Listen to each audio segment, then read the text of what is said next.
할렐루야. 네, 우리 샤워에 계신 분들하고 인사하겠습니다. 너무 잘 오셨습니다. 네, 마이크 소리를 조금만 좀 켜주시면 좋을 것 같아요. 좀 잘 안 들리는 것 같아요. 자, 오늘 내용이요. 이게 내용을 보면 오늘 내용이 이제 두 개가 다 에스라에 대한 내용입니다.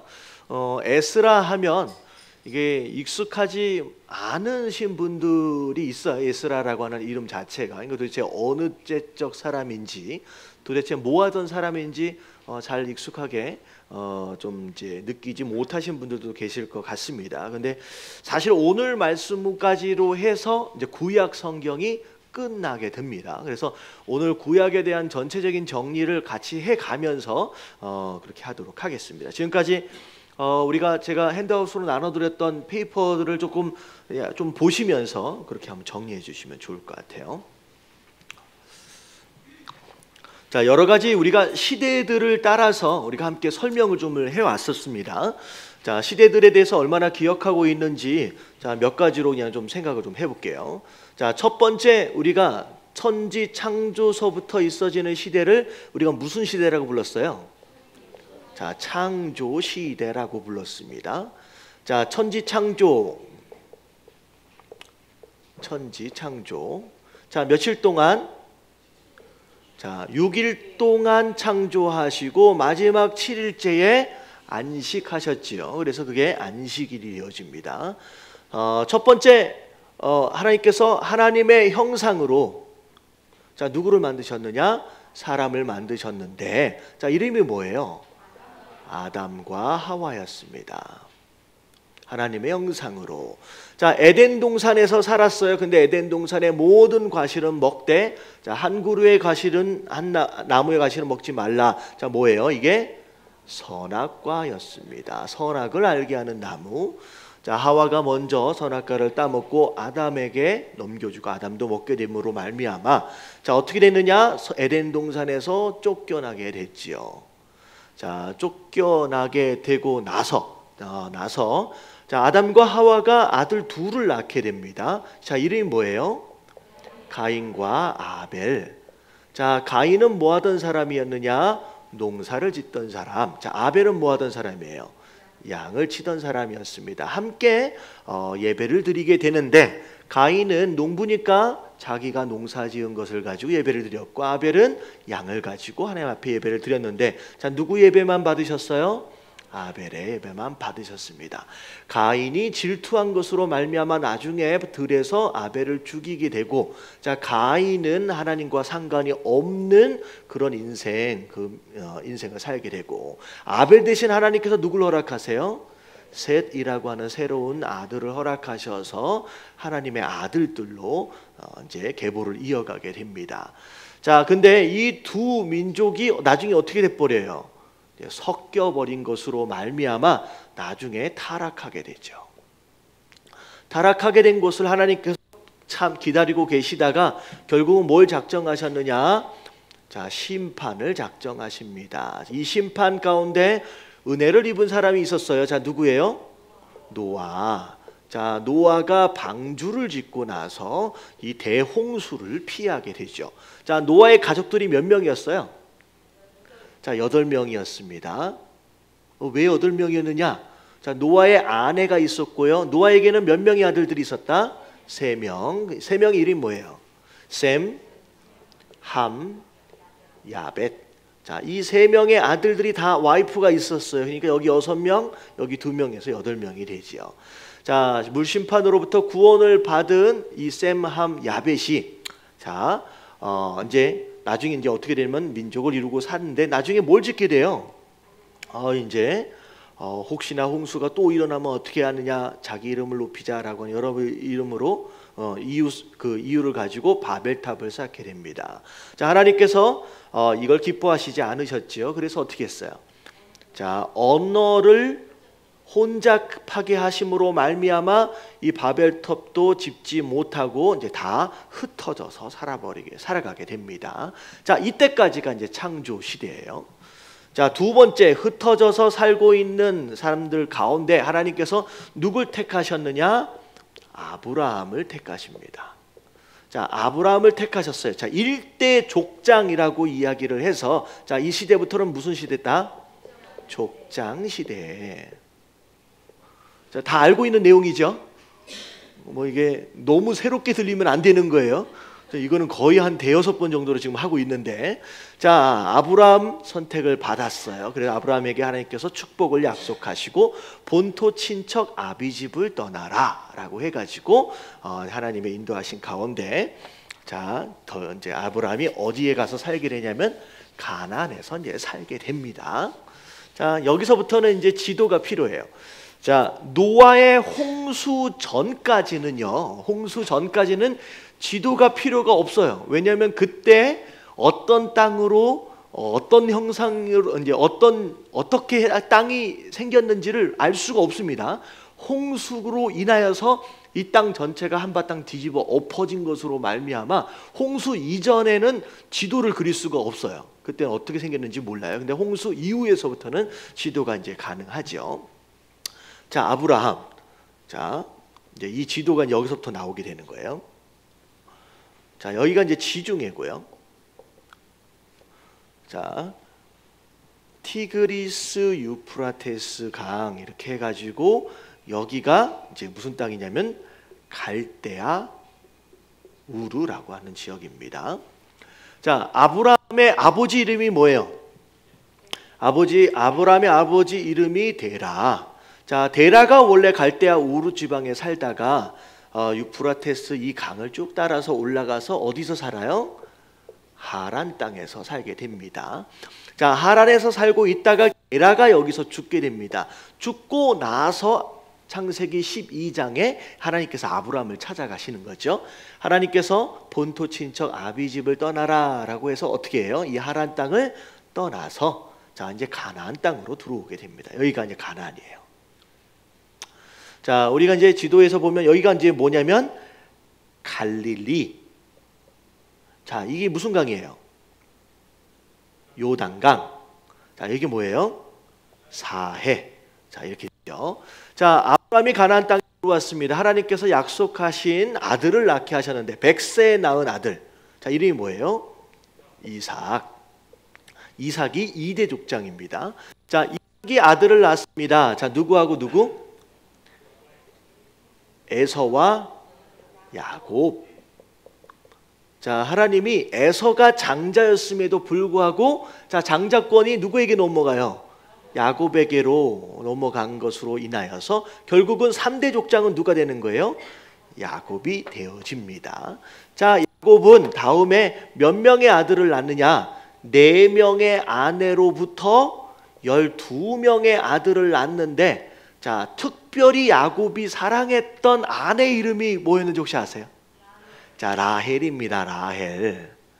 자, 라헬을 너무 사랑했어요. 근데 라헬이 금방 아이를 낳지 못하는 것으로 말미암아 오랫동안 기다렸어요. 기다린 가운데 낳은 아들, 라헬이 낳은 아들이 이름이 뭐예요? 요셉입니다. 그래서 그 요셉을 너무 편애하게 되는 거죠. 그래서 요셉을 편애한 것으로 말미암아 나머지 이 위에 10명의 형들이 요셉을 어떻게 버려요? 애굽. 미디안 아니죠. 애굽이죠. 애굽. 이집트의 노예로 팔아버리게 됩니다. 자, 그리고 나서 나중에 야곱의 가족들이 이제 가나안 땅에 온 기근을 피하기 위해서 약 70여 명 되어지는 모든 가족이 이민을 해서 들어가게 되죠. 그래서 여기까지가, 자, 요셉까지가 4대 족장이라고 이야기를 하면서 족장 시대가 끝나게 됩니다. 자, 3번. 자, 애굽에 이민해서 들어갔는데, 자, 애굽의 왕조가 바뀌어 버렸어요. 그래서 졸지의 총리의 가족으로 들어갔는데 졸지에 뭐가 돼 버렸어요? 노예가 돼 버렸습니다. 노예 시대. 자, 노예 시대로 이제 결국은 애굽에 들어간 지 약 430년 만에 자, 애굽에서 나오게 되는데 이걸 우리가 뭐라고 부르냐면 출애굽이라고 부릅니다. 자, 누굴 통하여서? 지도자 모세를 통하여서 출애굽을 하게 되는데, 출애굽하게 되는 그 시점서부터를 우리가 무슨 시대라고 부르냐면 광야 시대라고 부르깁니다. 자, 다른 자료들을 보면 이 노예 시대와 광야 시대를 하나로 묶어서 이제 이야기하는 그런 교재들도 많이 있습니다. 근데 이제 노예 시대로부터 나왔기 때문에 광야 시대로 따로 분리하는 거예요. 자, 모세와 더불어서 출애굽을 하는데, 자, 10가지 재앙이 있었고요. 그다음에 어딜 또 건너요? 홍해를 건너고. 자, 어디 가요? 또 어느 산 밑에? 시내산 밑에서, 자, 무엇과 무엇을 받아요? 율법과 성막을 짓는. 자, 율법은 뭘 의미하느냐? 새롭게 하나님께서 허락하실 이 가나안 땅 안에서 하나님 백성 되어진 자들이 무엇을 기준으로 살아야 할 것이냐라고 하는 것에 대한 기준을 마련해 주신 것이 율법이고요. 자, 성막은 뭐냐면 우상으로 가득 차 있는 이 새로운 땅 안에서 누굴 예배하는 방법? 하나님을 예배하는 방법을 가르쳐 주신 것이, 자, 이제 성막이라고 생각하시면 돼요. 자, 시내산 밑에까지 약 1년 정도 머물러 있다가, 자, 이제 어디로 올라오느냐면 가데스 바네아. 자, 몇 명의 정탐꾼을 보내느냐? 12명의 정탐꾼을 보내는데 10명이 자, 불신앙으로 이제 돌아가야 된다. 우리는 가나안 땅을 정복할 수가 없다라고 얘기를 하고, 자, 나머지 두 명의 이름이 뭐예요? 여호수아와 갈렙만 아니다. 우리가 들어갈 수 있다. 하지만 다수결의 원칙을 따라 어떻게 돼 버렸어요? 결국은 이제 돌아가는 상황. 그래서 자, 이제 몇 년 동안 40일 동안 정탐했던 것을 근거로, 자, 몇 년 동안 광야에 헤매게 됐어요? 40년 동안 광야에서 헤매게 됩니다.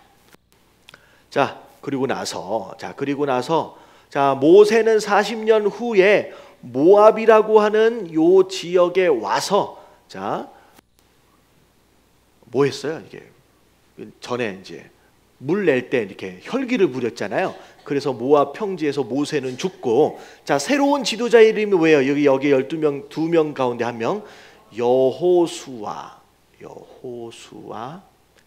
새로운 지도자가 되어지고 이제 가나안 정복을 시작하게 됩니다. 자, 5번. 자, 여호수아를 통하여서, 자, 정복 시대. 자, 이걸 정복 시대라고 부르시면 돼요. 정복 시대. 자, 여호수아가 리더십이 돼가지고 가나안 땅을 정복하는데, 자, 요단강을 건너고 뭐 여리고성, 아이성 이렇게 해가지고 가나안 땅의 중부를 먼저 점령을 하고요. 그 다음에 남부를 점령을 하고요. 그 다음에 북부를 점령하는 것으로 말미암아 정복 전쟁이 수십 년 동안 이어지게 됩니다. 자, 그리고 나서, 자, 여호수아도 물론 사사긴 하지만 일대 사사로 해서 그 다음 시대부터는 가나안 땅 안에서의 정착이 시작되어지는데, 자, 그때부터는 무슨 시대라고 불러요? 자, 사사 시대라고 부릅니다. 자, 여호수아를 일대 사사로 여러 사사들이 쭉 등장하는데, 자, 사사 시대의 특징이 뭐예요? 사사 시대의 특징. 자, 제가 말씀을 드렸어요. 자, 하나님이 축복하시니까, 자, 뭐 했어요? 죄 짓어요. 하나님이 경고하시는데 말 들어요? 안 듣죠. 그래서 하나님께서 뭐 하세요? 징계하십니다. 심판과 징계는 좀 다른 내용이에요. 왜냐하면 징계의 목적은, 자, 매를 들어가지고 뭐 하기 위한 거예요? 고치기 위한 거예요. 근데 심판은 죄를 지은 것에 대한 대가를 지불하도록 하는 것이 심판입니다. 그러니까 이거는 죄를 지어서, 자, 심판하신 게 아니라 이제 징계하신 거죠. 자, 징계했더니 힘드니까 뭐예요? 회개해요. 회개했더니 하나님이 용서하시고, 자, 용서하신 가운데 하나님께서 뭘 해주세요? 축복을 해주십니다. 그랬더니 축복해 주시니까 또 뭐예요? 또 이제, 자, 이걸 사사기에는 몇 번을 반복한다? 7번을 반복합니다. 자, 이 회개에서 용서하실 때 사용받았던 사람들이 바로 사사다라고 부르면 됩니다. 자, 그래서 사사 시대가 끝나고 나서, 자, 이스라엘 민족들이, 자, 갑자기 마지막 사사가 뭐예요? 기다려. 마지막 사사. 여호수아가 일대가 마지막이 누구예요? 사무엘. 자, 사무엘 선지자를 찾아가서 뭐라고 얘기했느냐? 우리에게도 왕이 필요하다. 왕을 세워달라라고 조르게 됩니다. 자, 그래서, 자, 왕이 첫 번째 왕이 누가 세워져요? 사울이라고 하는 사람이 왕으로 세워지는데, 자, 사울 왕서부터 시작되는 시대를 우리가 무슨 시대라고 부르냐면 그래요. 통일 왕국 시대. 그래요. 정확하게 하고 가죠. 통일 시대. 글씨가 좀 엉망이라도 대충 알아보실 수 있겠죠. 억지로 막 강요를 하는 것 같은데, 왜냐하면 제가 이제 쓰면서 말하면서 이걸 잘 못해요. 그래서 그냥 통일 왕국 시대. 자, 사울 왕이 되는데, 자, 사울 왕이 하나님으로부터 버림을 받습니다. 이제 하나님 마음보다는 누구 마음에 들고 싶어 했어요? 백성의 마음에 인기를 원했죠. 그래서 결국은 사울은 버림을 다 받고, 자 누가 왕이 돼요? 다윗이 왕이 됩니다. 다윗 하면 뭐 기억나는 게 골리앗, 기억나죠? 자, 골리앗과의 싸움도 있었고, 결국 다윗이 사실은 여러 가지 죄로 인하여서 완전하진 않았지만 하나님께 사랑받았던 왕이죠. 특별히 다윗이 내가 하나님을 위해서 성전을 지어드리고 싶습니다 라고 하는 그런 마음을 가졌을 때 하나님이 다윗에게 어마어마한 약속을 해주시죠. 네 왕권이 사울에게 빼앗아간 것처럼 그렇게 내가 빼앗아가지 않을 뿐만 아니라 영원한 왕국, 결국은 네 혈통을 통하여 누가 나온다? 예수 그리스도 메시아가 나온다라고 하는 그런 약속까지를 받습니다. 자, 다윗이 왕이 되고 나서, 자, 그 다음에 누가 왕이 돼요? 다윗의 아들 솔로몬이 왕이 됩니다. 자, 솔로몬은 처음에는 잘했는데 뒤로 가면 갈수록 우상 숭배와 하나님에게 거역하는 짓들을 많이 했어요. 근데 하나님이 솔로몬을 버리지 않으시고 끝까지 보존하셨어요. 누구와 한 약속 때문에? 다윗과 한 약속 때문에 솔로몬을 보존하시고, 자, 솔로몬의 아들, 이름이 뭐예요? 솔로몬의 아들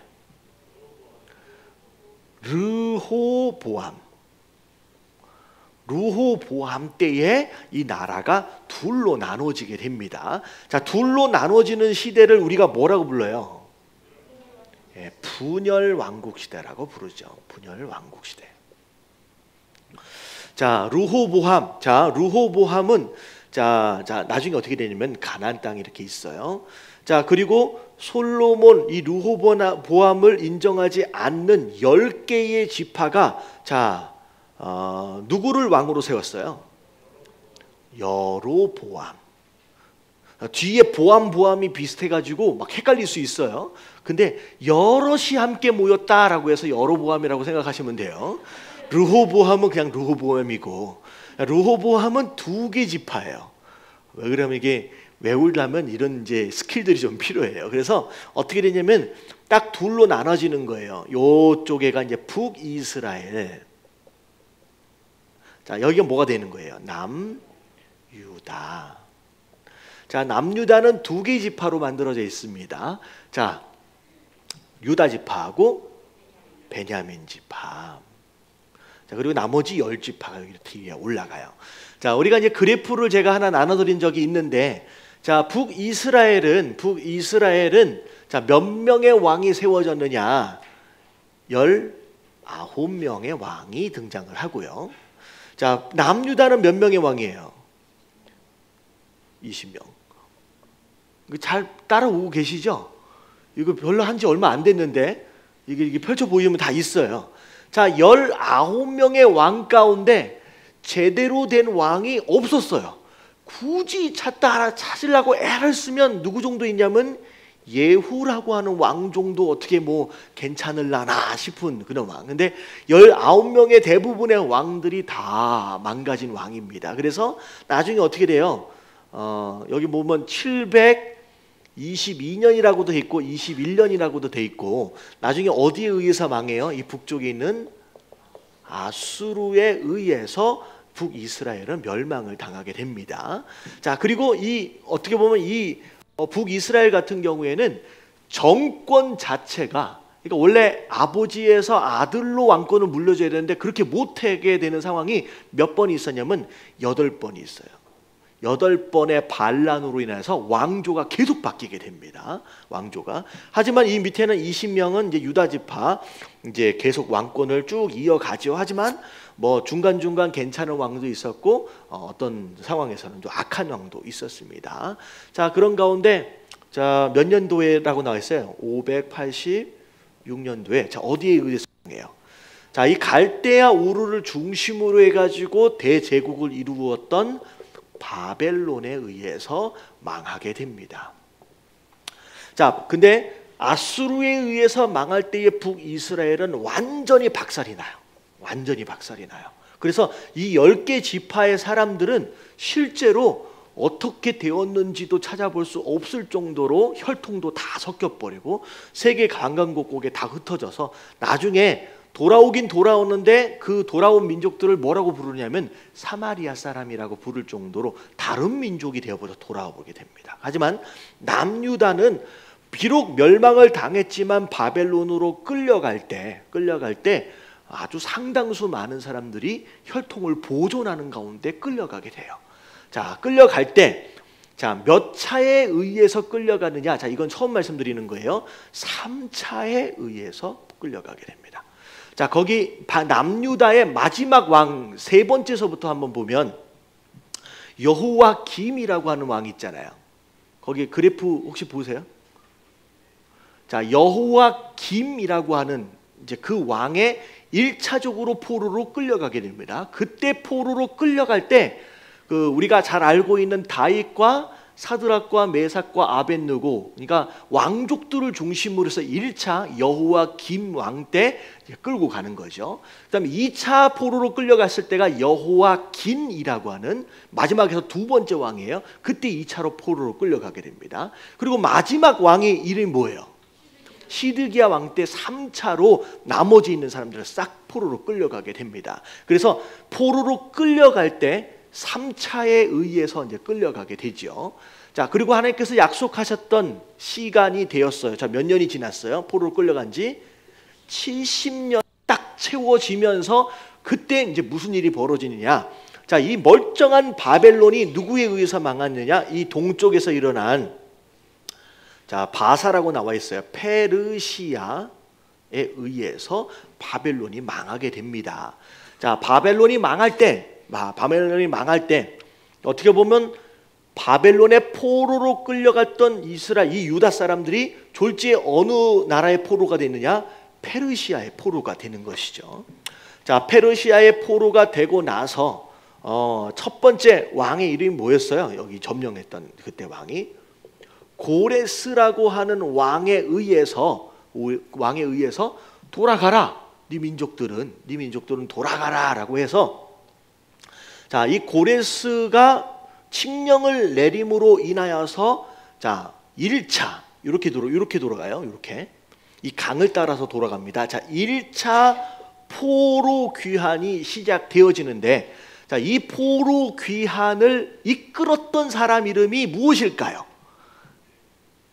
이 포로 귀환을 이끌었던 사람의 이름이 무엇일까요? 제가 한 번도 얘기해 본 적이 없어요. 자, 이제 오늘은 새로운 거예요. 이 사람 이름을 잘 못 기억해.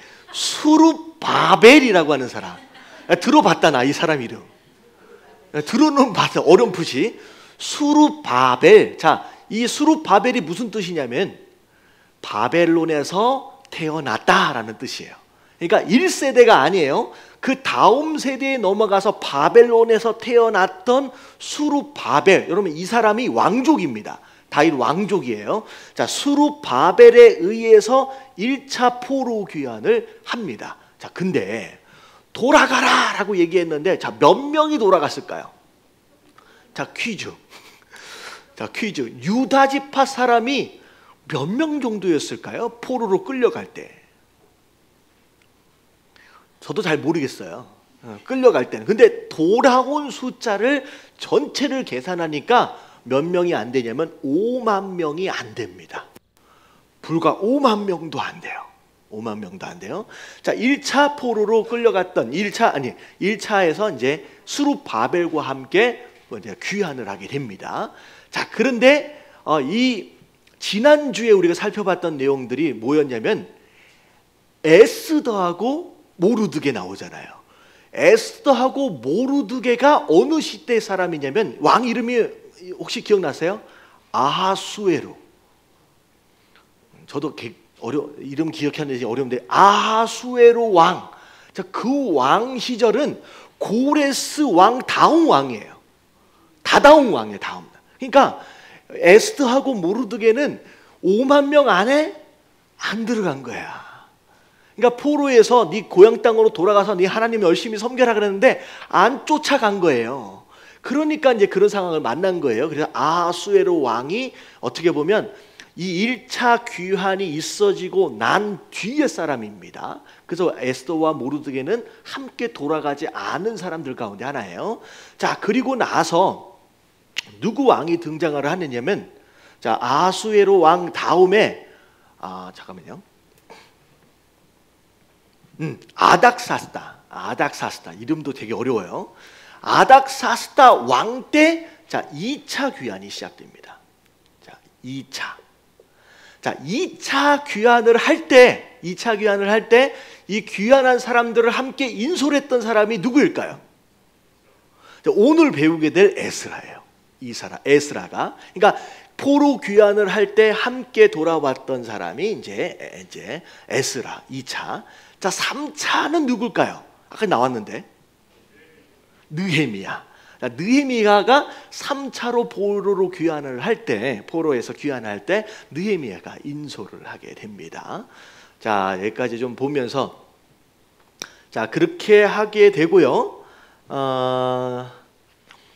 1차로 포로 귀환을 할 때는 이스라엘 유다 백성들이 돌아와서 뭘 제일 먼저 재건을 하게 되느냐? 성전을 재건을 하게 됩니다. 자, 그리고 나서 에스라와 더불어 2차 귀환을 할 때는 건물을 재건하기보다는 뭘 다시 재건해요? 그들의 신앙을 재건합니다. 자, 이게 2차 때 일어났던 얘기예요. 그리고 나서 나머지 느헤미야가 귀환을 할 때는 자, 무너진 뭘 재건을 해요? 성벽을 재건을 하게 됩니다. 자, 그래가지고 이제 1차, 2차, 3차 이제 와서 무슨 일들을 했느냐라고 하는 것을 우리가 보면 되고요. 자, 3차까지 포로로 귀환을 한 상황 가운데서 나름대로의 유다의 나라를 세워가는 상황들 가운데 다시 거꾸로 영적으로 후퇴하는 일들이 벌어져요. 온전히 하나님을 섬기지 못하고 결국 그것으로 말미암아 하나님께서 선지자를 쭉 보내시다가 선지자가 끊어지게 되죠. 자, 그리고 나서 몇백 년 동안 공백 기간이 생기느냐? 400년 동안 공백 기간이 생깁니다. 그동안 아무런 선지자가 등장하지를 않고 침묵기가 진행이 되면서 그리고 나서 그 침묵을 깨고 등장하게 된 첫 번째 선지자가 누구냐? 세례 요한. 그래서 세례 요한서부터 무슨 시대가 시작되는 거예요? 신약 시대가 시작된다라고 생각하시면 될 것 같아요. 자, 여기까지 이제 이스라엘 전체 역사를 한꺼번에 살펴본 거예요. 아마 저기 분열 왕국 시대부터 뭐 포로 시대 이렇게 생각을 하면 조금 복잡해질 수 있는데 어떻게 보면 이 정도 설명을 해드리면 아마 우리 한국 역사보다도 더 이제 자세히 알게 되는 상황이 될 것 같아요. 자, 이해는 되어지시죠? 여기까지 해가지고 오늘까지 이제 구약을 마치도록 하겠습니다. 자, 오늘 말씀의 사람 에스라 이렇게 나와 있어요. 자, 밑에 보니까 자, 성경은 에스라가 율법에 익숙한 학자이며 여호와의 도우심을 입음으로 왕에게 구한 것은 모두 다 구하는 대로 받은 사람이라고 소개하고 있습니다. 자, 에스라 7장 6절 말씀 같이 한번 읽어볼게요. 시작. 이 에스라가 바벨론에서 올라왔으니 그는 이스라엘의 하나님 여호와께서 주신 모세 율법에 익숙한 학자로서 그의 하나님 여호와의 도우심을 입음으로 왕에게 구하는 것은 다 받는 자이더니. 자, 에스라가 2차 포로 귀환을 이끌었던 이제 사람인데 에스라 2차 귀환을 하고 나서 에스라가 했던 가장 중요한 건 뭐냐면 성전도 아니고 성벽도 아니고 뭘 재건하는 거였다? 유다 지파의 신앙을 재건하는 일이었다는 거죠. 그 신앙을 재건하는 일에 쓰임을 받았던 이 에스라가 어떤 사람이었느냐? 자, 1번 첫 번째가 뭐에 익숙한 사람이다? 율법에 익숙한 사람. 그러니까 말씀을 잘 아는 사람이라. 다시 말하면 신앙을 재건함에 있어서 가장 중요한 것이 뭐라는 거예요? 하나님의 말씀이에요. 뭘 어떻게 새로 세워야 하느냐라고 하는 거에 대한 기준은 무엇이어야 된다? 하나님의 말씀이어야 돼요. 그냥 열심히 무엇인가를 해라 하는 게 아니죠. 하나님의 말씀을 아는 자였다는 거죠.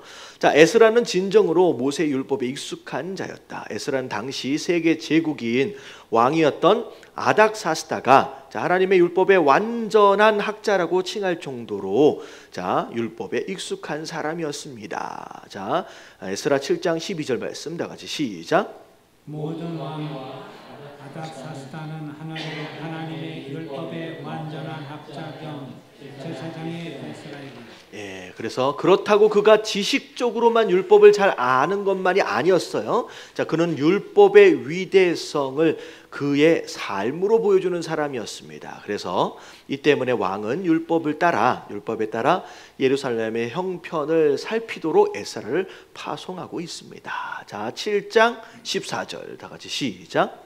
너는 내 손에 있는 내 하나님의 율법을 따라 유다와 예루살렘의 형편을 살피기 위하여 왕과 일곱 자문관의 보냄을 받았으니. 자, 율법, 하나님의 말씀이라고 하는 것은 많이 아는 것으로만 멈춰 있으면 오히려 그것 자체가 독이 되어질 수 있다라고 했어요. 그래서 아는 것과 더불어 그 말씀을 뭐 하는 게 중요하다? 순종하는 게. 그래서 에스라 같은 경우는 학자이면서도 그 말씀에 철저하게 순종함으로 삶을 통하여 말씀을 증명하는 그런 사람이었습니다. 그걸 실제로 누가 보고 아는 거예요? 왕이 인정할 정도의 사람이었다는 거죠. 자, 이것은 거기 한번 읽어볼게요. 시작.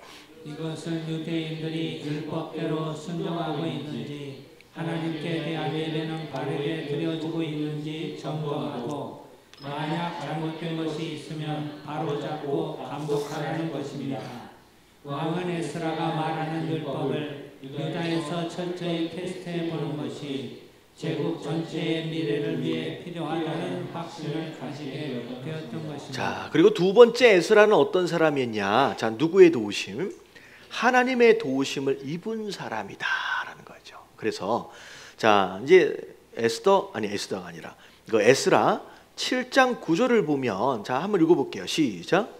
첫째 달 초하루에 바벨론에서 길을 떠났고 하나님의 선한 손의 도우심을 입어 다섯째 달 초하루에 예루살렘에 이르니라. 자, 다섯 달 초하루다라고 하는 것은 첫째 달 초하루에 출발해서 다섯째 달 초하루에 도착했으면 몇 달이 걸린 거예요?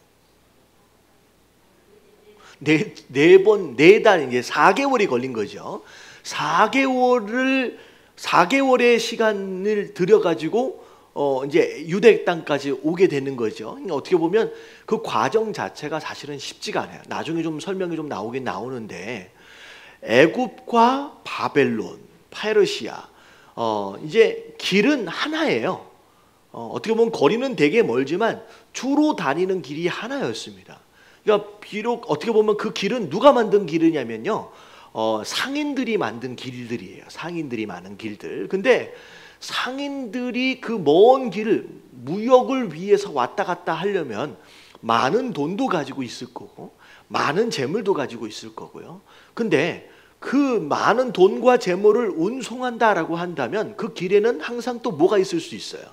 그것을 빼앗으려고 하는 도적들이 있을 수 있다는 거죠. 근데 그런 도적들과 더불어서 위험 요소들이 많았음에도 불구하고 아무런 일도 없이 그 4개월 동안의 여정을 완수했다라고 하는 것 자체, 누가 봐도 이거는 하나님이 도우시지 않으면 불가능한 일이었어요.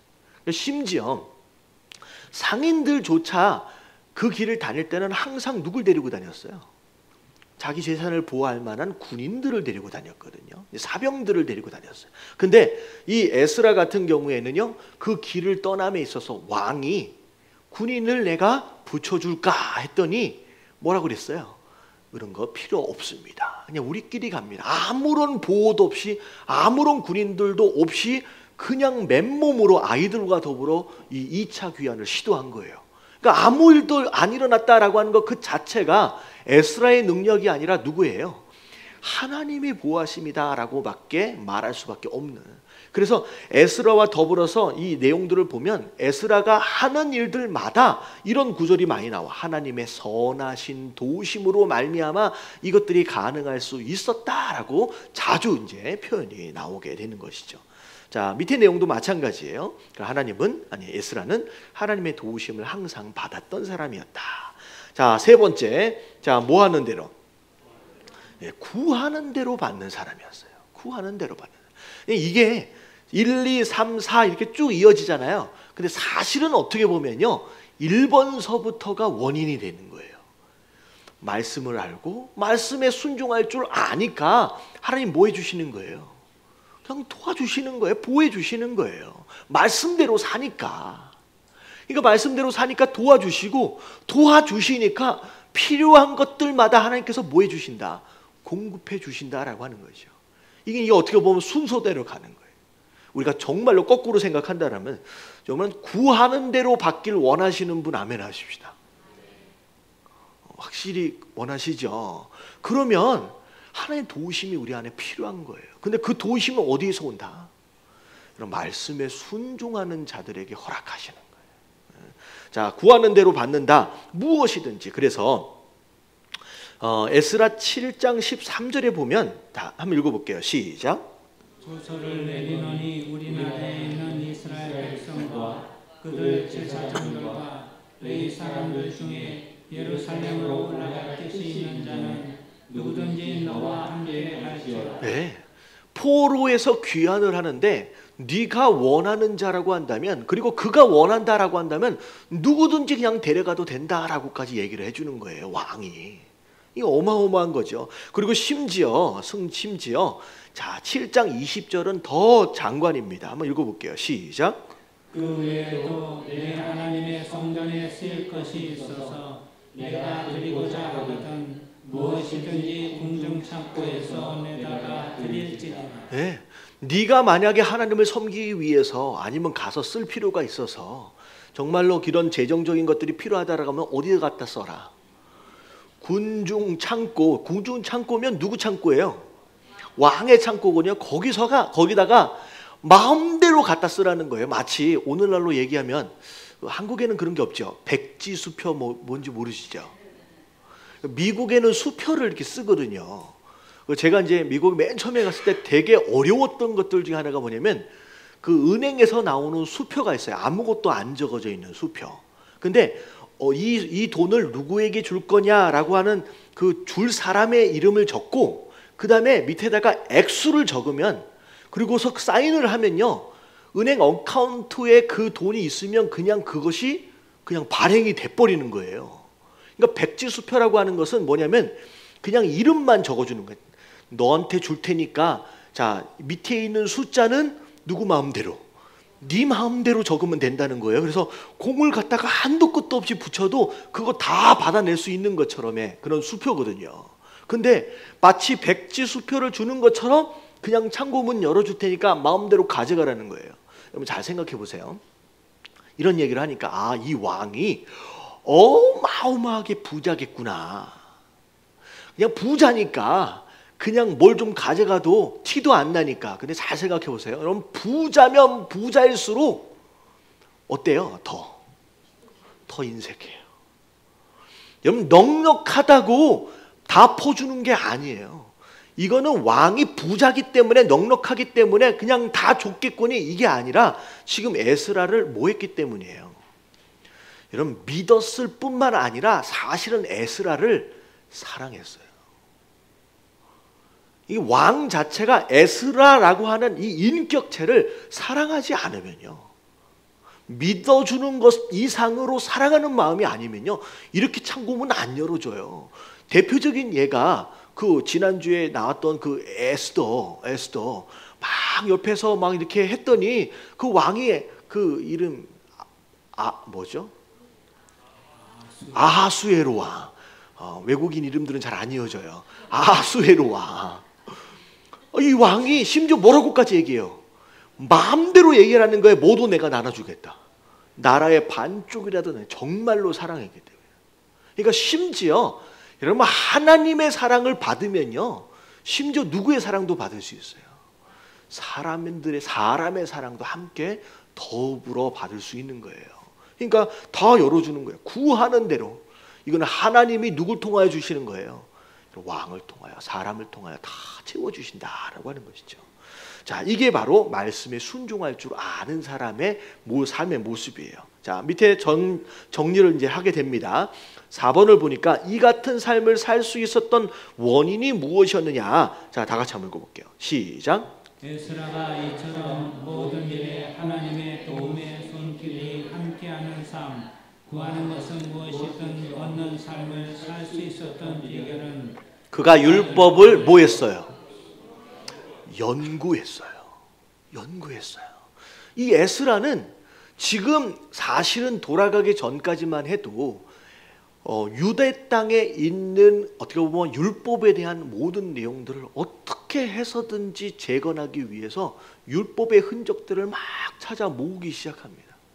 그러고 나서 그것들을 정리하기 시작하는, 어떻게 보면 하나님의 말씀을 제대로 온전하게 복원시키기 위한 작업들을 에스라가 미리부터 하고 있는 거예요. 여러분, 공부하지 않으면 말씀을 알 수가 없는 거예요. 여러분, 수요일날 온 이유가 뭐예요? 공부하려고 왔어요. 여러분, 여러분 공부하지 않고 나는 말씀을 다 알기 원하는데, 이거는요 욕심이죠. 여러분, 말씀을 정말로 잘 알기 원한다라고 한다면 여러분 공부해야 하는 줄로 믿습니다. 이렇게 정리를 한 번이라도 해봐야 말씀이 또 이렇게 되는구나 라고 하는 걸 좀 알 수가 있는 것처럼 이 연구했다는 거죠. 공부해야 돼요. 그리고 연구한 것뿐만 아니라 뭐 했다? 준행했다라는 거예요. 내가 아는 말씀에 대하여 순종하려고 노력했습니다. 자, 그리고 뭐 했어요? 가르치는 데 힘썼던 사람이다 라고 나와 있어요. 여러분들 봐보세요. 되게 죄송한 말씀이지만 목사가 어찌 되었든 평신도들보다 말씀을 요만큼이라도 더 알 수밖에 없는 이유들 가운데 하나가 뭐냐면, 목사는 그 말씀을 뭐 하고 있기 때문에? 가르치고 있기 때문이에요. 왜냐? 자, 보세요. 여러분, 누군가에게 들은 말씀은요 내 안에서 불과 30-40%도 소화가 안 돼요. 근데 여러분, 들은 말씀을 한 번이라도 가르쳐 보세요. 그러면 전체 중에 몇 퍼센트가 내 안에 남냐면요 60-70% 이상이 남습니다. 그러니까 가르쳐 본 사람이 그냥 배우기만 한 사람보다는 훨씬 더 많이 하는 거예요.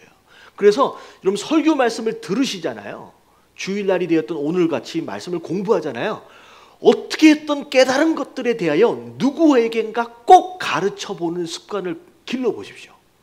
여러분, 오늘 나오지 않은 뭐 남편이 되었든 뭐 친구가 되었든, 야, 내가 얘가 교회를 갔는데 너 그 비유 알지? 가라지 비유 알지? 야, 오늘 이런 얘기를 하던데 라고 하면 한 번이라도 가르쳐보세요. 그러면 내가 한 번 가르쳐본 말씀은요 되게 오래 남아있어요. 그래서 내가 배운 말씀을 진짜 내 것 삼길 원하시는 분은 배운 말씀을 한 번이라도 뭐 해봐라? 가르쳐봐라. 여러분들, 애들한테라도 못 알아들어도 한번 가르쳐주세요. 그러면 남아요. 근데 여러분, 가르친 것보다 훨씬 더 우리의 마음 가운데 오래 남겨둘 수 있는 비결이 있어요. 자, 뭐 하면 돼요? 가르친 것보다 훨씬 우리 마음 가운데 오래 남겨둘 수 있는 비결, 뭐 하면 돼요? 그 말씀에 순종해 보세요. 내가 순종한 말씀이요, 그때 그 말씀이 진짜 내 말씀이 돼요. 그래서 우리가 자꾸 말씀을 잊어버리는 이유 중에 하나가 뭐냐면, 뭐 하고 있기만 하기 때문에, 그냥 듣고만 있기 때문이에요. 여러분, 잊지 않길 원한다라고 한다면, 여러분 여기서 갑자기 이제 지난 주일날 설교가 뭐였는지를 물어보면 갑자기 머리가 하얘지는 분들이 대 느낌에서는 한 60% 이상일 수 있어요. 제목도 기억이 안 나시죠? 우리는 참 망각의 은사를 누구나 다 받아가지고 금방 잊어버리거든요. 여러분, 잊지 않은 무엇에 대한 비유였는지는 좀 기억나세요? 자신감 있게. 누룩. 누룩이었어? 이러고 있으면 안 돼요. 자, 천국은 누룩 같다라고 얘기했잖아요. 근데 누룩을 뭐라고 얘기했느냐? 하나님의 말씀이라고 얘기했잖아요. 자, 말씀이 우리 안에 들어오면 아무리 작은 것이라고 할지라도 뭐 할 수 있다? 우리의 삶에 전체를 변화시킬 수 있고, 자, 막 새로 설교하는 느낌인데 전체를 변화시킬 수 있고, 심지어 작은 것이라도 뭐 할 수 있다는 거예요. 우리의 삶을 뭐하게 만들 수 있다? 풍성하게 만들 수 있다. 지금 그러니까 막 찾고 계시는 분 계시는데, 주보를 풍성하게. 그리고 마치 누룩이 들어간 빵이 맛있는 것처럼, 자, 말씀이 우리 안에 들어오면 우리 인생이 어떻게 된다? 부드럽고 맛있어진다라고 했어요. 근데 중요한 결정타가 뭐였냐면, 그렇게 많은 말씀을 듣고 배움에도 불구하고 왜 내 삶은 안 변하느냐, 왜 이렇게 맛이 없느냐? 이유가 뭐라 그랬어요? 우리가 아직 뭐가 아니기 때문에, 가루로 부서지지 않았기 때문에. 자, 이젠 기억이 나시죠? 요 내용을 누구에겐가 한 번이라도 전하고 가르쳐 본 사람은 훨씬 더 오래 남고요. 그리고 오늘 수요일이잖아요. 3일 동안 내가 어떻게 하면 부서질까? 내가 어떻게 하면 가루가 될까라고 하는 것을 위해서 순종하려고 애를 써본 사람은요, 절대 말씀을 잊어버리지 않는다는 거예요. 가루가 되기 위해서 노력한 흔적이 이 삶에 있으면요, 잊어버리지가 않는 거예요. 그러니까 에스라는 뭐 했던 사람이냐? 연구했을 뿐만 아니라, 그것을 가르쳤을 뿐만 아니라, 그것을 뭐 하려고 애를 썼다? 순종하려고 애를 쓰기 때문에 이런 사람이 되는, 하나님 진짜 하나님 도우시는 사람이 되는 거예요. 그러면 이런 에스라가 되시길 주님의 이름으로 축원합니다. 자, 뭐 간만에 또 이렇게 주일 예배 설교를 복습을 또 했어요. 근데 참 신기한 게 금요일날 물어봐도 또 뭘 기억해. 근데 중요한 건 이게 기억력은 계속 사용하면 늘게 돼 있어요. 여러분 잊어버리고 있다라고 실망하지 마십시오. 제가 이제 셀 모임, 이제 소그룹 모임 하면서 실망하시더라고. 나는 왜 이렇게 자꾸 잊어버리는지 모르겠다고. 근데 자꾸 기억하려고 노력하면요, 이 기억력도 늘어나게 돼 있으니까 여러분 실망하지 마시길 주님의 이름으로 축원합니다. 자, 그래서 마지막 한번 정리하면서 읽어볼게요. 자, 에스라는 시작. 에스라는 먼저 주의 율법을 깊이 연구한 사람이었습니다. 유대인의 기록에 의하면 에스라는 자기가 발견할 수 있는 모든 율법의 사본을 수집하고 순서를 맞춰 정확한 책자를 발행해 보합니다.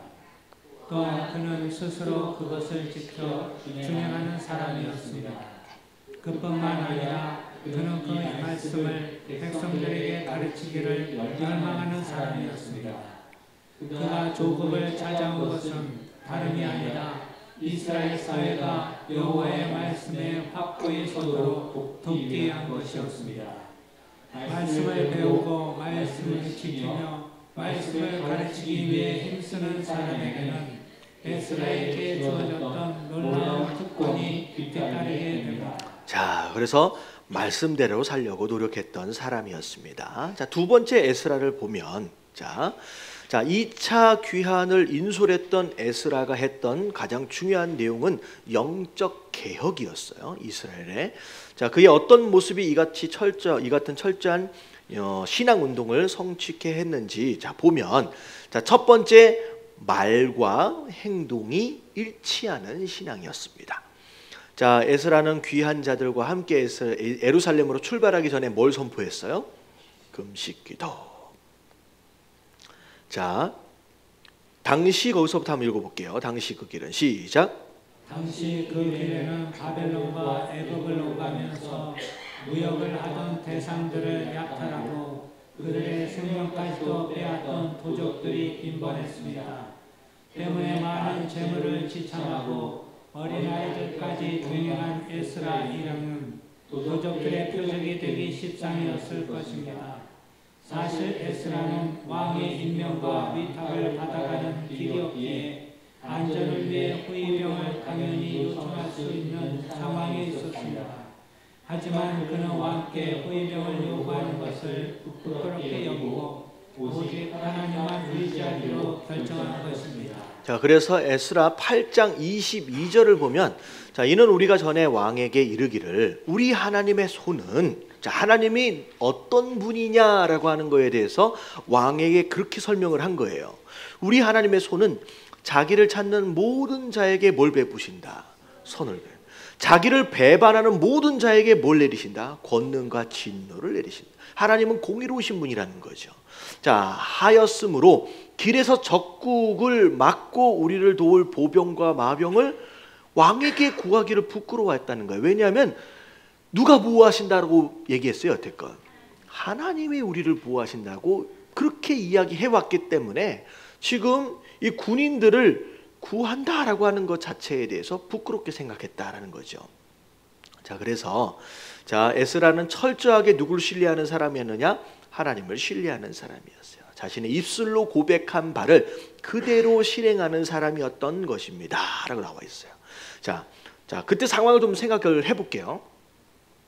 자, 길을 떠나야 돼요.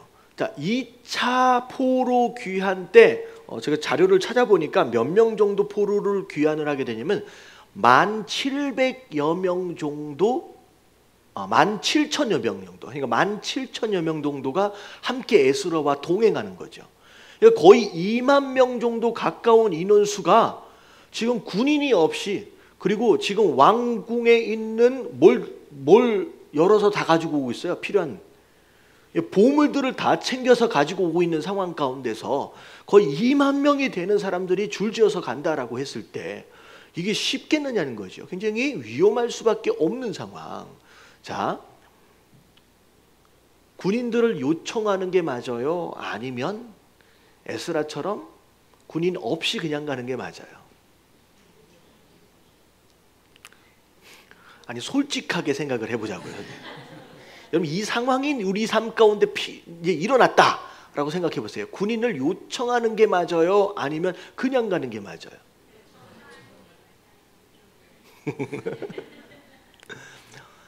자, 무슨 코미디언이 그런 얘기를 하더라고요. 뭐 어떻게 해야 맞는지는 그때 달라요. 그때 달라요. 에스라가 군인을 요청하지 않은 이유는 하나님께서 에스라에게 그 감동을 주신 거예요. 요청하지 않아도 된다. 내가 널 보호하겠다라고 하는 감동을 주셨고, 에스라는 그 감동에 뭐 한 거예요? 순종한 거예요. 여러분, 이게 언제나 이렇게 되어야 한다라고 정답으로 가서는 안 돼요. 여러분, 이 에스라는 그때 그 하나님의 감동에 그냥 순종한 거예요. 또 때로는 하나님께서 제공되어지는 그 군인들로 하여금 보호하도록 하실 때가 있어요. 우리 삶 가운데 하나님께서 여러 가지, 그러니까 이런 거죠. 병에 걸렸어요. 그럼 약을 먹어야 돼요? 안 먹어도 돼요? 이것도 그때 다른 거예요. 여러분, 뭐 교회 다닌다고 아예 안 먹어도 되는 것처럼 수술 안 해버리고 그리고 죽는 사람이 되게 많거든요. 여러분, 하나님은 약을 통하여 역사하시기도 하고요, 의사를 통하여 역사하시기도 해요. 여러분, 하나님은 다양한 방법으로 그분의 능력을, 그분의 권능을 사용하십니다. 근데 우리는 뭐 하면 되냐면, 어떻게 하나님께서 역사하실지에 대하여 음성을 듣고 뭐 하면 돼요? 거기에 순종하면 되는 거예요. 마치 이 이야기가 정답인 것처럼, 그러면 전혀 필요가 없다, 그냥 하나님께서 그냥 다 알아서 해주시니까 라고 하는 쪽으로 가버리면 우리의 신앙이 굉장히 신비주의 쪽으로 흘러가 버리게 된다는 거예요. 하나님께서 감동을 주셨어요. 암에 걸렸어. 약 먹어야 돼. 근데 갑자기 하나님께서 감동 주시기를 약 먹지 말래. 끊어버려. 그렇게 해서 낫는 사람이 있어요? 없어요? 있잖아요. 근데 그런 음성도 없이 그냥 자기 마음대로 끊어버려서 죽는 사람이 있어요? 없어요? 있어요. 중요한 건 뭐냐면, 이게 정답이다, 이게 뭐다라고 하는 것을, 기준을 우리가 마음대로 딱 정해놓는 게 아니라 그때 하나님께서 나에게 어떤 음성과 어떤 감동을 주시는지에 따라서 뭐 하면 된다? 순종하는 것이 정답이에요. 여러분 깨달아지시길 주님의 이름으로 축원합니다. 여러분 이게 기준이 잘못 써 있으면 이상한 심리주의로 가버리고요. 이게 잘못 써 있으면 하나님을 정말 의지하지 않는 그냥 세상 사람들과 똑같은 상황으로 가버릴 수도 있다라고 하는 것이죠. 근데 중요한 건 순종이에요. 뭐가 맞냐라고 하는 거에 대해서. 자, 그래서 에스라는 스스로 고백해 왔어요. 우리가 하나님을 의지하지 않았었던 것으로 말미암아 우리 민족이 이렇게 징계를 받은 거예요. 그래서 그 하나님, 우리가 하나님을 철저하게 의지하면 하나님이 지키시고 보호하신다라고 하는 그 확신으로 거기에 그냥 순종한 거예요. 그랬더니 하나님께서 지키시고 보호하셨다라고 하는 것이죠. 그리고 자, 이번에 보니까 자, 뭐에 대하여 깨끗한 사람이었어요? 자, 물질에 대하여 깨끗한. 자, 이게 대부분의 지도자들이 넘어지게 되는 상황들을 보면 세 가지가 있어요. 세 가지가 있어요. 자, 첫 번째는 명예욕 때문에 넘어집니다. 명예욕 때문에. 나도 한 자리 차지해보고 싶다. 나도 무슨 장 하나 해보고 싶다. 그러니까 뭐라 그래요? 여기 완장 한번 차보고 싶다라고 하는 이것에 넘어지는 경우가 많고요. 그 다음에 뭐에 넘어져요 또? 여기 물질에 넘어져요. 물질에 넘어져요. 자, 세 번째, 자, 그 지도자가 남자일 경우에는 뭐에 넘어져요? 이거 다 아시네. 여러분, 저를 위해 기도하실 때, 영적 지도자를 위해서 기도하실 때, 여러분 이 세 가지를 위해 기도해 주셔야 돼요. 여러분 이 세 가지가 여러분 거의 대부분의 지도자들을 넘어뜨리려고 할 때 사단이 사용하는 이 세 가지 이게 툴이거든요. 명예욕 때문에, 물질욕 때문에, 여자에 대한 성욕 때문에 다 넘어지게 되겠어요. 그럼 이게 자꾸 지도자들을 넘어뜨리려고 하는 빌미가 되어진다는 거죠. 근데 자, 이 사람은 자, 뭐에 깨끗했다? 자, 물질에. 자, 그래서 자, 에스라는 거기 한번 읽어볼게요. 시작. 에스라는 페르시아 정부 및 바벨론에 거주하는 유대인들로부터 엄청난 재물을 증여받았습니다. 하지만 에스라는 이 물질을 제사장들을 세워 투명하게 관리되게 했습니다. 자, 에스라 자기 스스로 관리하지 않고 누구에게 줬어요? 제사장 주의 종되어진 자들에게 그걸 맡겨서, 한 사람에게 맡기지 않아요. 여러 사람에게 맡겨가지고 그것이, 그러니까 어떻게 보면 물질이 많으면 욕심이 생길 수 있어요. 그러니까 많은 물질을 잘 관리할 수 있도록 하기 위해서 제사장들을 세워가지고 투명하게 관리해요. 나중에 이제 보니까 자, 물질을 가지면 그것 자체가 뭐가 돼버리냐? 영향력이 되는 거예요. 그래서 그 지갑을 가지고 있는 사람이 힘을 갖는데요. 가정 안에서도 마찬가지예요. 여기 되게 신기한 건데, 남편이 되었든 아내가 되었든 아내가 되었든 돈을 더 많이 버는 사람이 가정 안에서 목소리가 더 크다는 얘기가 있어요. 영향력이 더 세진다고 믿는 거예요. 그러니까 이렇게 되어질 수 있는 상황들이 일어나니까 그것을 미리 방제 내려놨다라는 거죠. 사실 거기 한번 읽어볼게요. 에스라는 시작.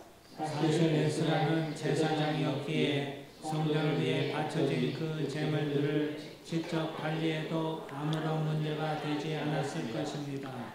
또 그럴 경우 당시 경제적인 어려움에 처해 있었을 유대 사회 전체에서 막강한 영향력을 행사할 수도 있었을 것이고, 이로 말미암은 권력은 에스라의 개혁을 더욱 빨리 결실맺게 할 수도 있었을 것입니다. 그러나 에스라는 이 같은 세상적인 방법들을 단호히 거절했습니다. 그는 오직 하나님의 영적 권세를 힘입어서 하나님의 방법으로만 이스라엘을 개혁하려고 했던 것입니다.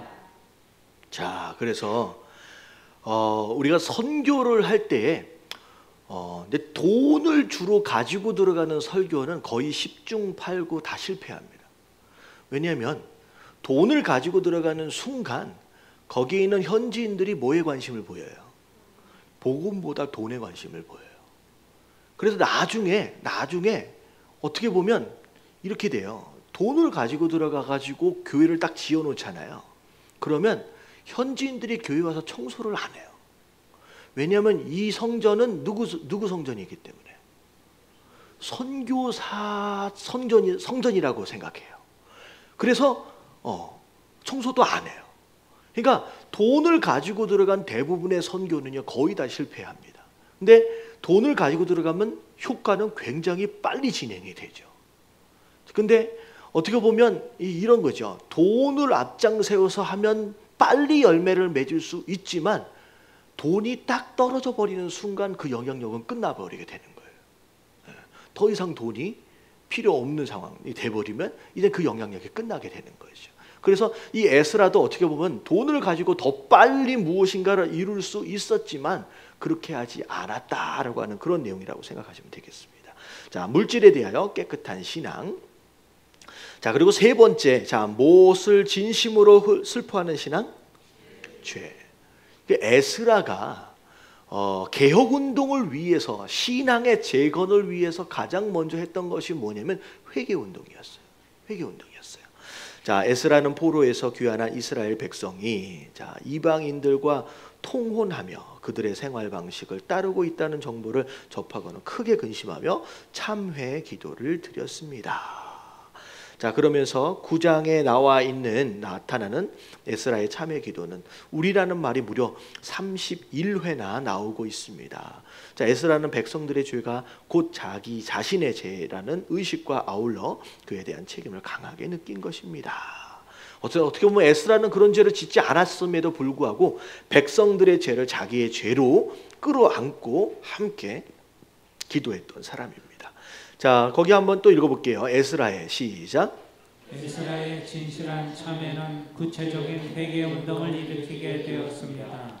그리하여 백성들은 이방인 처와 자녀를 내보내기로 소원하였습니다. 자, 그러나 시작. 그러나 에스라는 이 같은 긍정적인 변화에도 불구하고 혼자 있을 때에도 참회하는 일을 계속했습니다. 자, 그래서 10장 6절을 보면 다 같이 시작. 이에 에스라가 하나님의 성전 앞에서 일어나 엘리야십의 아들 여하난의 방으로 들어가니라. 그가 들어가서 사로잡혔던 자들의 죄를 근심하여 음식도 먹지 아니하며 물도 마시지 아니하더니. 그래서 참으로 에스라의 참회는 죄에 대한 미움으로부터 나타난 것이다. 결코 어떤 목적, 그러니까 소위 이스라엘의 부흥이나 그 무엇인가의 목적을 위해서 어떤 신앙적인 행위를 연출한 것, 가짜로 뭐라 그럴까요? 쇼한 것, 그런 것이 아니었다라는 거죠. 지속적으로 에스라는 개인적으로 그렇게 하나님 앞에 회개하며 나갔다라고 하는 거죠. 그래서 에스라는 어떻게 보면 철저하게 하나님을 의지하려고 애를 썼던 사람일 뿐만 아니라 어떻게 보면 죄를 지을 수 있는 그런 여지의 것들을 주변에 두지 않았어요. 돈을 자기가 다 가지고 그 많은 어마어마하게 그 재물을 가지고 왔잖아요. 보물 창고에서 끌어가지고 왔으니까. 근데 그 많은 재물을 가지고 있으면 거기에서 이제 쓰러질 수 있으니까 그것을 옆에 두지 않기로 미리 이제 그렇게 하기도 하고, 그리고 언제든지 지을 수 있는 그런 죄들에 대하여 회개 운동을 통하여 계속 지속적으로 정화하는 그런 작업들을 이어갔다라고 하는 것이죠. 그래서 에스라를 통하여서 하나님께서 이스라엘을 다시 재건할 수 있는 기회를 하나님께서 허락하시게 됩니다. 자, 그래서 마지막까지 이제 에스라에 대한 내용들까지를 마쳤어요. 자, 그리고 나서 3차는 누가 인솔했어요? 3차. 느헤미야가 인솔해서 올 때는 몇 명을 인솔해서 왔는지 계수가 안 되어 있습니다. 이제 정확하게 몇 명인지는 알 수가 없어요. 그래서 참 안타까운 것들 중에 하나가 뭐냐면 그 애굽에서 노예 생활을 할 때는 몇 명이 나왔어요? 남자만 60만 명이 한꺼번에 쏟아져 나왔거든요. 그러니까 왜 애굽에서 나올 때는 60만 명, 남자만 60만 명이 쏟아져 나왔는데 왜 바벨론에서 유다로 귀환할 때는 불과 몇만 명도 안 되는 숫자였느냐. 이게 이제 차이가 있는 거죠. 애굽에서는 어땠어요? 노예였어요. 그러니까 아들을 낳으면 심지어 어떻게까지 했어요? 어머니 손으로 죽여야 할 만큼의 고난의 시간. 이거 괴로우면요 다 나오고 싶은 거예요. 그러니까 아기가 엄마 뱃속에서 나올 때 엄마도 힘을 주지만 애도 힘을 준대요. 근데 애가 막 나가려고 발버둥 치는 이유 중에 하나가 뭐냐면 엄마 뱃속이 정말로 몇 개월이죠? 40개월이죠. 40개월 그 전까지만 해도 40개월 아니 40주. 네, 제가 9시가 다 돼가서 그래요 제가. 40주 그 전까지만 해도 너무 편안하다가 갑자기 엄마 뱃속이 불편해지기 시작한대요. 그래가지고 이 불편한 곳을 어떻게 해서든 나가야 되겠다라고 해서 애가 힘을 쓴다는 거예요. 여러분 우리가 이 땅을 살면서 너무 살만해지면요 점점점 천국에 대한 소망을 뭐하기 시작해요? 잃어버리기 시작하는 거예요. 여러분 이런 나태함에 빠지지 않도록 여러분 조심해야 되는 줄로 믿습니다. 여러분 배부르고 등 따시면 죄 짓기 쉬운 것처럼 우리가 점점점 여유로워지고 우리가 살만해지면요 이 땅에 어떻게 보면 집착하게 되는 상황들이 벌어진다라고 하는 거. 오히려 우리 삶 가운데 잔잔하게라도 고난을 주시고 기도할 만한 제목들을 주시는 이유는 뭐냐면 이 땅이 이 세상이 우리 본향이 아니라는 거예요. 언젠가는 어떻게 해야 된다? 짐 싸가지고 진짜 본향이 있다라고 하는 거예요. 여러분 천국에 대한 소망을 갖게 하기 위해서 잔잔하게 어려움들을 허락하신다라고 하는 거. 오히려 여러분 그게 우리 안에 축복인 줄로 믿습니다. 자 여기까지 구약을 마쳤는데 옆에 계신 분들에게 격려 좀 한번 해주세요. 수고하셨습니다. 아유. 감사합니다. 자 다음 주부터 이제 신약이 나오는데 신약은 이제 길지는 않아요. 이제 길지는 않아서 올해 안에 신약이 끝나게 됩니다. 그래서 오늘 이제 이번 올해 안에 신약까지를 딱 끝내게 되면 구약이 이렇게 되었구나, 신약이 이렇게 됐구나라고 하는 전체를 아마 정말 이렇게 다 들여다볼 수 있는 상황이 될 것 같아요. 자, 우리 마지막으로 좀 함께 찬양하시면서 결단할 수 있으면 좋겠습니다.